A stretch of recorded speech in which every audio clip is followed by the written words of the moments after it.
Hagajinga kai Saudi Pro League hapring ka Al Ittihad Persia ka Al Riyadh. Haba pai siang na kaching kai ka kun huni le kai jong Benzema ka Al Ittihad ka lakhur ka nam job hadin bagalala ban pelim ka Al Riyadh da ar lakawai.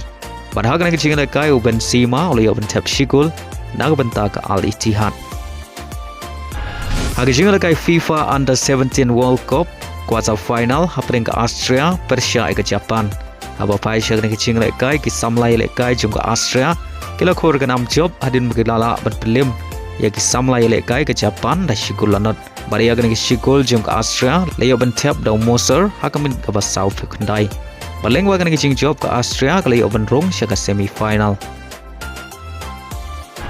Hagajing la kai haprenga Italy Persia ka Burkina Faso hagan ki jing la kai ka Italy ka lakhur ka nam job hadin bagalala ban pelim ya ka Burkina Faso da shigul lanot bari ya ki shigul jong ka Italy le yo ban tap hagamin ka ba prap heulai leng bau kompanilo baleng bag ni jing job ka Italy kalayo ban Rung ka semi final.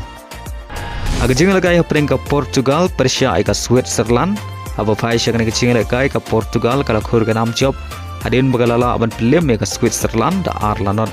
bari agini ki argol jong Portugal le ban tap leng bau Matios bad unito baleng bag ni jing job ka Portugal kalayo ban Rung ka semi final.